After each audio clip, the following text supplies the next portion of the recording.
Ayer, yesterday,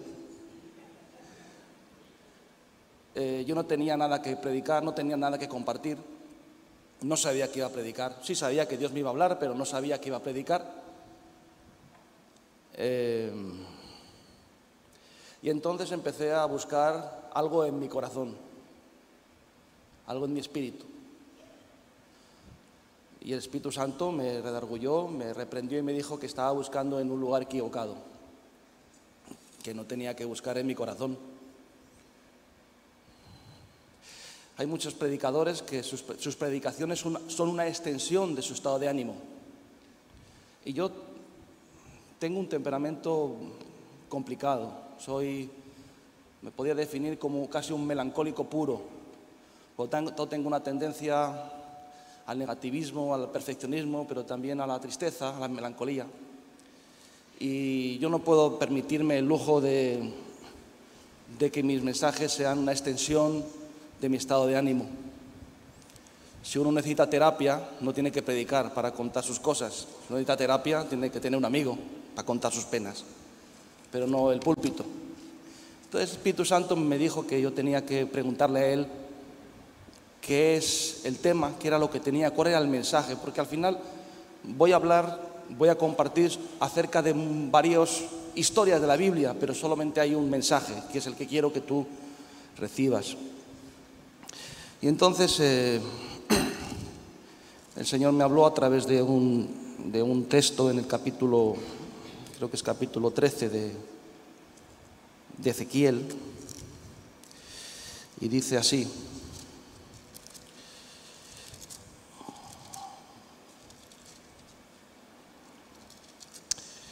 capítulo 13, versículo 1, no sé si lo podéis poner ahí, capítulo 13, versículo 1 al 5.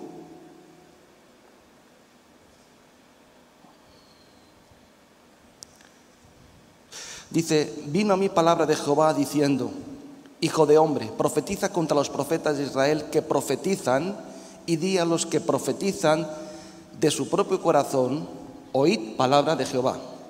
Así ha dicho Jehová el Señor: ay de los profetas insensatos que andan en pos de su propio espíritu y nada han visto.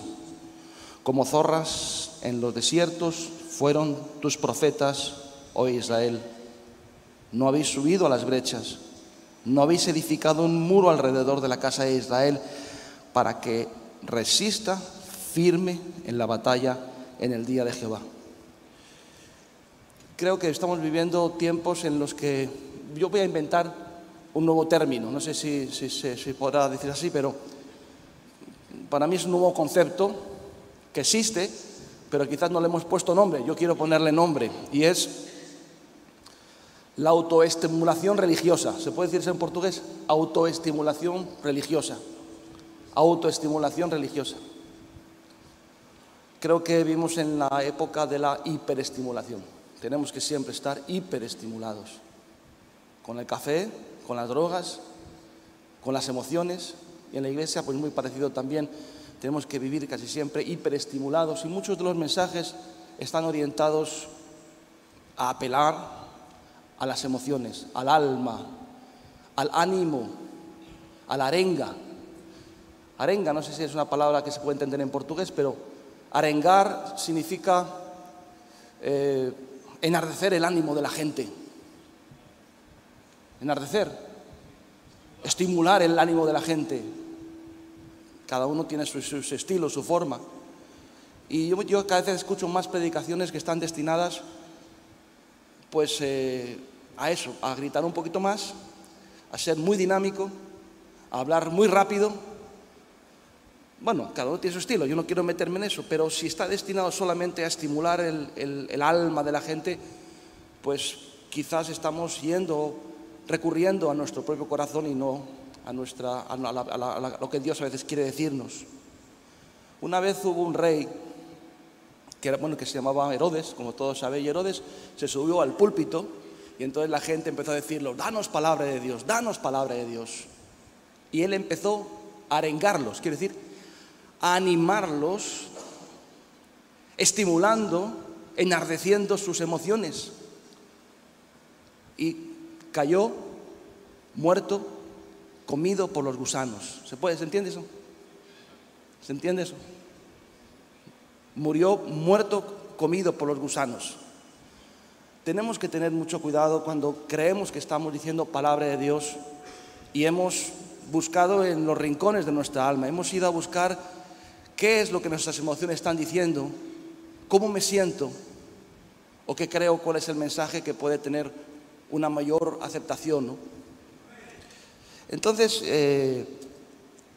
yo estaba reflexionando sobre esto porque la palabra de Dios dice que el reproche que el Dios le dio a Ezequiel era que con ese mensaje no habían preparado al pueblo para la batalla. No era suficiente llevar al pueblo a la batalla simplemente con un estado de ánimo efervescente, sino que había que tener algo más, tenían que tener algo más que un estado de ánimo efervescente, aunque creo que, como dice la palabra de Dios, fervientes en espíritu, sirviendo al Señor. Tenemos que tener fervor. Pero bueno, quiero que nos cojamos hoy vayamos a entender el núcleo del mensaje. Entonces yo leyendo la palabra de Dios quisiera que buscáramos en Samuel capítulo 4, versículo 1, lo que la palabra de Dios nos cuenta aquí, nos dice aquí, una historia trágica. Y dice la palabra de Dios: y Samuel habló a todo Israel, y por aquel tiempo salió Israel a encontrar en batalla a los filisteos, y acampó junto a Benecer, y los filisteos acamparon en Afec. Y los filisteos presentaron la batalla a Israel, y trabándose el combate, Israel fue vencido delante de los filisteos, los cuales hirieron en la batalla en el campo como a 4,000 hombres. Cuando volvió el pueblo al campamento, los ancianos de Israel dijeron: ¿por qué nos han herido hoy? ¿Por qué nos ha herido hoy Jehová delante de los filisteos? Yo creo que esto era una pregunta muy sincera. Era una introspección, era una búsqueda, era un análisis, una reflexión válida para aquel momento. Creo que cuando la palabra de Dios nos dice que en el momento de la prueba debemos de considerar, las pruebas vienen para que nosotros reflexionemos, para que indaguemos, para que salgamos del peor de los escenarios que pueda haber en el mundo cristiano, que es la superficialidad, y entrar en un estado de introspección, de profundidad, en la búsqueda sincera de la palabra de Dios. Una pregunta muy sabia: ¿por qué hemos fallado? ¿Por qué no hemos conseguido la victoria? Pero si ellos hubieran esperado la respuesta de Dios, no esperaron la respuesta de Dios, lo que hicieron fue un culto de aviamiento. Dice que trajeron el arca. Bueno, sí que lo leemos. Dice, traigamos a nosotros de Silo el arca del pacto de Jehová, para que viniendo entre nosotros nos salve de la mano de nuestros enemigos. Y envió el pueblo a Silo y trajeron el arca del pacto de Jehová de los ejércitos, que moraba entre los querubines. Y los 2 hijos de Elí, Ofni y Fines, estaban allí con el arca del pacto de Dios. Y aconteció que cuando el arca del pacto de Jehová llegó al campamento, todo Israel gritó con gran júbilo, que la tierra tembló. Llegó un predicador y empezó a decir a la gente: tú tienes el poder, tú tienes la unción, tú eres la palabra de Dios, que el lugar donde tú pises el enemigo caerá, tú eres lo máximo. Y bueno, pues ahí salieron y dijeron, vale, y gritaron de tal forma que la tierra tembló. Incluso los enemigos oyeron y dijeron: aquí pasa algo, vamos a ponernos las pilas. Pero si ellos realmente hubieran tenido una actitud más seria delante de Dios, hubieran dicho: Señor, ¿por qué hemos fracasado? Y no vamos a escuchar cualquier respuesta superficial. No voy a aceptar nada que apele a las emociones. No quiero escuchar lo que a mí me gustaría oír. Yo quiero escuchar lo que yo creo que tú tienes que decirme. Probablemente yo creo que lo que les diría es que Elí estaba en crisis, que Ofni y Fines estaban fornicando a la puerta del templo, y que estaban prostituyéndose y que estaban abusando del pueblo robándoles las ofrendas para vivir de ellos una forma ostentosa. Pero no quisieron oír eso.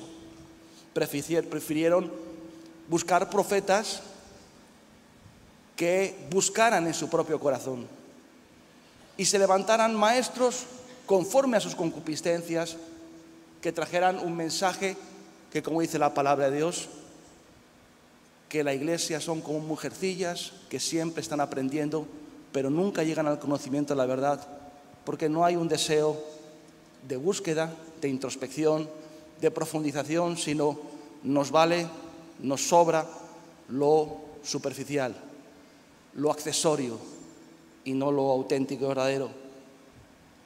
El otro día vi un film, una película, en que alguien estaba enseñando oratoria a alguien y le dijo: la oratoria no consiste en decir la verdad, sino consiste en convencer. Pero nosotros, como cristianos y como siervos de Dios, tenemos que ser sinceros. Nosotros no estamos aquí para convencer, estamos para decir la verdad. Y la verdad no siempre es buena para la carne, casi nunca. Y hoy quiero que esta palabra sea para mí, porque yo necesito encontrar respuesta para las batallas en las que estoy fracasando habitualmente. Y esto es lo que Dios me ha dicho a mí, y yo te lo traslado a ti humildemente, no desde el podio de alguien que lo ha experimentado y lo sabe, sino alguien que cuando salga de aquí debe decir: esto que yo estoy predicando a estos hermanos es algo que yo tengo que ponérmelo en mi propia vida. Bueno, el resultado de esta historia es desastroso. Si la primera batalla fue horrible, la segunda fue terriblemente desastrosa. No solamente perdieron la batalla, el arca de Jehová fue quitado, la vergüenza y el oprobio fue horroroso, porque no quisieron escuchar la voz de Dios, sino que prefirieron un culto de avivamiento, como he dicho antes, acuñar un nuevo término: autoestimulación, autohiperestimulación religiosa. Por eso, hermanos, quería compartir esto. Primera de Samuel,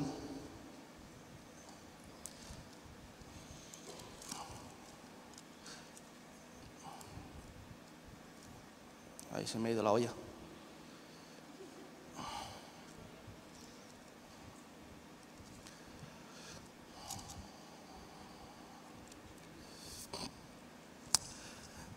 Josué, capítulo 7, versículo 1. Es la misma historia con un final diferente. Es la misma historia,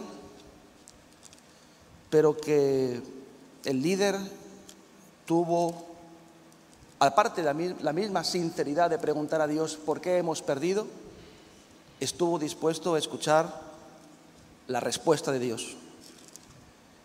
Y como consecuencia el resultado fue diferente. Bueno, si no me pongo las gafas, pues definitivamente no veré nada. Dice, pero capítulo 7 de Josué dice: pero los hijos de Israel cometieron una prevaricación en cuanto al anatema, porque Acam, hijo de Carmi, hijo de Zabdi, hijo de Zera, de la tribu de Judá, tomó del anatema, y la ira de Jehová se encendió contra los hijos de Israel. Después Josué envió a los hombres desde Jericó a Jai, que estaba junto a Bet-Aven, hacia el oriente de Betel, y les habló diciendo: subid, reconoced la tierra. Ellos subieron, reconocieron la tierra, volvieron a Josué y le dijeron: no suba todo el pueblo, sino suban como 2 o 3 mil hombres y tomarán Jai. No fatigues a todo el pueblo yendo allí, porque son pocos. Y subieron allá el pueblo como 3,000 hombres, los cuales huyeron delante de los de Jai, y los de Jai mataron de ellos a unos 36 hombres, y los siguieron desde la puerta hasta Sebarín, y los derrotaron en la bajada, por lo cual el corazón del pueblo desfalleció y vino a ser como agua. Entonces Josué rompió sus vestidos, se postró en tierra sobre su rostro delante del arca de Jehová hasta caer la tarde. Él y los ancianos de Israel. Josué dijo: Señor Jehová, ¿por qué hiciste pasar este pueblo el Jordán para entregarnos en manos de los amorreos, para que nos destruyan? Ojalá hubiéramos quedado al otro lado del Jordán. Ay, Señor, ¿qué diré? Ya que Israel ha vuelto la espalda delante de los enemigos, porque los cananeos y todos los amorreos de la tierra huirán y nos rodearán y borrarán nuestro nombre de sobre la tierra. Entonces, ¿qué harás tú y tu gran nombre? Él hizo la misma reflexión. Señor, ¿por qué hemos fracasado? Pero en vez de hacer un culto de hiperestimulación religiosa y trajeron a un predicador de moda, que está bien, yo no digo que no, pero yo, perdonadme la ironía, no quiero ser irónico, no me gusta la ironía demasiado, pero quiero decir pero como ejemplo, no, en vez de traer a un predicador de moda que supiera cómo levantar el ánimo de la gente, lo que hicieron preguntar a Dios. Igual que un profeta, en vez de buscar lo que hay en su corazón, tiene que buscar lo que Dios dice, porque si no, no preparamos a la gente para la batalla, la engañamos. Y entonces le preguntó al Señor, y entonces el Señor le dijo, mira, vas a hacer una cosa, vas a entrar en un proceso de introspección y de profundización, y vas a llegar al punto de donde está el problema. Y entonces le dice, venga, pues dime, háblame. Y le dice, vas a reunir a todo Israel, miles de personas ahí. Y de todo Israel yo te voy a hablar y te vas a apartar a una de las tribus. Vale. Y de esas tribus vas a apartar a una de las familias. Y luego de las familias vas a apartar a los varones. Y de los varones vas a llegar a uno que es el foco del conflicto, del problema. Y entonces Josué empezó a hacer ese acto de trabajo serio, riguroso, de reflexión, de análisis, de profundización, no de banalización de los problemas, no de quitarle hierro al asunto, no de caer en dice la palabra de Dios, no andéis como los gentiles que andan en la vanidad de su mente. La vanidad es el mal de este siglo. Y Dios le lleva a la gente a través de las dificultades, los problemas, no a banalizar, sino a indagar, a profundizar, a, como decía David, inquirir en tu santo templo. Yo creo que inquirir en portugués sí tiene un sentido muy bueno, ¿verdad? Inquirir, investigar, ¿no? Pero investigar significa apartar todo lo superficial, ir bajando, limpiando, ordenando y llegar al punto, al lugar donde está el asunto. Cuando yo no sé si predicaba aquí, hablaba sobre la historia, sobre el capítulo 15 de Lucas, y habla de la oveja perdida, de la moneda perdida y del hijo perdido. Son las tres parábolas de ese capítulo. La oveja perdida, el Señor descendió, buscó la oveja perdida porque estaba por su pecado sola, alejada de Dios, sufriendo, y Dios la tomó sobre sus hombros. La oveja no tuvo que hacer nada. El Señor la tomó, la llevó sobre sus hombros, la regresó, la dejó a los otros 99 en el desierto. Bueno, Jesús lo hizo todo por salvar la oveja perdida. Pero en el caso de la moneda perdida, no fue así. La mujer que perdió la moneda representa a la iglesia, y algún desorden tenía que tener la iglesia para perder una moneda tan importante. Entonces, lo que tuvo que hacer la mujer que había perdido la moneda fue barrer su casa, ordenar su casa, hasta encontrar la moneda. Eso es un trabajo muy riguroso, barrer las esquinas, debajo de la cama, debajo de las alcatifas, de las alfombras, hasta que uno encuentra la moneda. Y el hijo pródigo tampoco fue como en el caso de la oveja perdida, no tuvo que ir a buscarlo el Señor, sino que él tuvo que regresar. Cada paso de regreso, el camino de retorno es un camino de mucha reflexión. Los mismos pasos que distes cuesta abajo para alejarte de Dios son los mismos pasos que tienes que hacer cuesta arriba para volver a Dios. Y cada paso es un paso para atrás, un paso de reflexión, un paso de búsqueda, un paso de investigar, de profundizar, de confrontarte con la realidad. Yo solamente creo que tengo miedo a la muerte por una cosa. Porque dicen que cuando uno se muere, toda la vida pasa delante de ti como una película. Y yo he cometido tantas estupideces. He sido tan idiota en tantas circunstancias que yo espero que cuando me muera, el Señor edite esa película y venga recortada lo suficiente, aunque se haga no un largometraje, sino un cortometraje, pero que no vea todas las tonterías y errores que he cometido.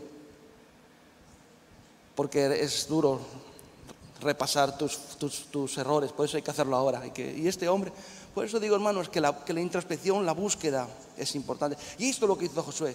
Cogió al pueblo y fue peinándolo, o sea, le fue a buscar las pulgas, a buscar, y al final encontró que un tal Acán había tomado una serie de objetos que eran profanos, que eran diabólicos, y eso había traído contaminación al pueblo. Fueron a la batalla y vencieron. Por eso, hermanos, es importante. Yo quiero seguir yendo a la batalla. Yo quiero que mi vida acabe bien. O sea, yo quiero, como decía Pablo, he peleado la batalla y me está esperando la corona de gloria. Eso para mí, yo cuando murió mi padre, el otro día fui a Vitoria, donde yo hice el funeral de mi padre, que no sé si tenía 18 o 20 años, yo hice el funeral de mi padre. Y yo le compré la lápida, tuve que ir a comprar el nicho, todo lo que es el trámite. Todos los trámites. Y yo tuve que poner el epitafio a mi padre. Y yo era muy joven y le puse el epitafio. Dije, ¿por qué buscáis entre los muertos al que vive? Y ahí está. Y cuando voy allí a Vitoria lo veo y digo, joder, ¿cómo se me ocurrió esto? Pero me gusta.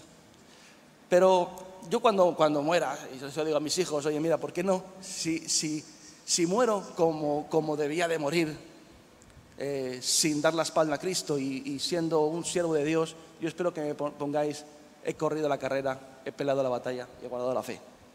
Pero yo quiero pelear la batalla y quiero llegar al final, no quiero fracasar. Por lo tanto, yo no voy a indagar en mi propio corazón, necesito palabra de Dios. Y la palabra de Dios es como una espada que penetra hasta el alma y discierne. Hay otra historia que es del Nuevo Testamento, que aunque no la leamos, yo las voy a tratar de contar. Dice la palabra de Dios que le trajeron a Jesús a una persona endemoniada. Bueno, a Jesús no, trajeron a sus discípulos, perdón. Y dijo el padre, Señor, he traído a mi hijo endemoniado, que está sufriendo mucho, le he traído a tus discípulos, pero no han podido echar los demonios. Y entonces él dijo, generación perversa, ¿hasta cuándo estaré con vosotros, hombres de poca fe? Tráedmelo acá. Y trató así al padre y a la familia.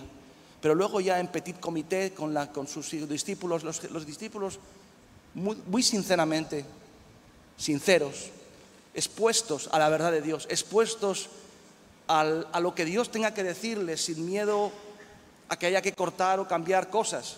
Le dijeron, Señor, ¿por qué nosotros no hemos podido? Y yo me gustaría que tú tuvieras esa franqueza, esa sinceridad. ¿Por qué nosotros no hemos podido? ¿Por qué hemos fracasado? ¿Por qué no hemos podido ir? ¿Por qué no hemos vencido? ¿Por qué nos está pasando que estamos justificando nuestras derrotas como victorias, pero son derrotas? Y entonces el Señor le dijo, mira, esta generación no sale si no es con oración y ayuno. Le estaba diciendo, tenéis que ir más allá en vuestro compromiso con Dios. Tenéis que ir un poquito más arriba en cuanto a vuestra consagración con Dios. No solamente estoy hablando de que hay que estar en ayuno y orar. Estoy hablando de que Dios le estaba diciendo, mira, vivís en un plano natural, muy superficial, estáis viviendo una vida muy folclórica porque yo estoy aquí con vosotros, pero hay situaciones que no vale solamente el deseo de hacerlo. No solamente basta con que alguien te diga el lugar donde tú pises será para ti. No vale con que uno de repente en un púlpito se ponga muy eufórico y diga a la gente, pues los demonios se te van a sujetar, y es cierto. Pero fue muy franco Jesús con ellos. Le dijo, estáis en un nivel espiritual muy abajo. Hay batallas que no vale simplemente con emociones, no basta con sentimientos, no falta con deseos, no es suficiente un querer. Y ellos entendieron. Y yo te digo, tú también deberías de preguntarle al Señor, en vez de disfrazar tu fracaso y hacer de tu capa un sayo, no son frases españolas, en vez de hacer de tu fracaso un éxito, en vez de decir no pasa nada, lo mejor siempre está por delante. A lo mejor lo mejor no está por delante. A lo mejor has entrado en un periodo de deterioro que, como no descubras dónde está el problema, mañana vas a estar peor que hoy. A lo mejor no es simplemente una situación transitoria en tu ministerio, sino a lo mejor realmente es un proceso ya de deterioro espiritual. A lo mejor no es una etapa de prueba solamente, sino quizás debes de preguntar. Yo le pregunto al Señor, Señor, ¿por qué no he podido? Y yo tengo situaciones en mi propia vida que yo tengo, como dijo un general romano, uno tiene que saber cuándo ha sido vencido. Yo quiero tener la lucidez suficiente para saber cuándo yo he fracasado. Me gustaría, le pido al Señor, Señor, que tenga la sinceridad, que tenga la franqueza, que tenga la valentía para decirte, Señor, mi ministerio está en un dique seco. He llegado a un momento en el que necesito no recurrir a las viejas y gloriosas historias del pasado, sino yo tengo que ver la gloria de Dios en el día de hoy, en mi vida y en el ministerio que estoy desarrollando hoy. Y fue muy sincero. Y el Señor le dijo, bueno, pues lo que tenéis que hacer es, tenéis que subir de espiritualidad. Tenéis que dejar de ser tan carnales, porque el que no ayuna es porque está en un plano carnal. El que no ora es porque está recurriendo más a sus recursos personales, a sus fuerzas, a sus potencias físicas, psíquicas y emocionales para tirar de la obra hacia adelante. Está recurriendo a la reputación es muy buena. A mí me gusta tener buena reputación, pero con buena reputación hay algunos que han ganado batallas, Hay algunos que... De hecho, el diablo, cuando ve a alguien que tiene reputación, dice, cuidado con este, no te metas, que estos son de los que no van a ceder. Hubo un campeón medieval que se llama el Cid Campeador, que dice que él ganaba batallas después de muerto, porque su reputación pero no, la reputación no es suficiente para ganar batallas. Es buena, pero los filisteos, cuando se enfrentaron con Israel y escucharon que habían hecho un culto de júbilo y que habían entrado en ese hiperestimulación religiosa y han traído el arca y gritaron tan fuerte, ¿sabes lo que dijeron? Dijeron, ahí va, estos israelitas se han puesto las pilas. Estos tienen los dioses que los sacaron de Egipto con plagas. O sea, tenían cierta reputación, pero no fue suficiente reputación. Ellos, los filisteos, dijeron, seamos hombres, enfrentémonos con ellos y que nos sirvan. Y así fue. Entonces, hermano, a mí me gusta tener reputación y tener una trayectoria buena y que la gente tenga un buen recuerdo de mí y de mi trabajo, pero eso no vale para nada para las batallas que tenemos que enfrentar. Y por último, la guerra contra Amalek. Se enfrentó Israel contra Amalek. Amalek representa pues un poco lo que es la carne, y Amalek se enfrentó contra Israel en el campo de batalla. Y dice la palabra de Dios, como todos sabéis, o si no lo sabéis, o yo lo voy a contar, que entonces Moisés se subió al monte y él levantó las manos al cielo, empezó a clamar a Dios, y cuando tenía las manos alzadas, Israel prevalecía y ganaba en la batalla. Cuando bajaba sus manos, quien prevalecía era Amalek. Y así tuvo que estar durante horas y horas y le tuvieron que sujetar las manos y poner una piedra para que pudiera sentarse, así hasta la noche, hasta que la batalla acabó y acabó con victoria. Yo creo, hermanos, que nosotros tenemos que hacer como hice yo ayer. Señor, no tengo nada que predicar, pero tengo un corazón, tengo un espíritu, tengo una experiencia y voy a tirar de profesionalidad. Voy a recurrir a la profesión, voy a recurrir, ¿cómo se dice? No sé cómo se dice, pero a la experiencia, ¿no?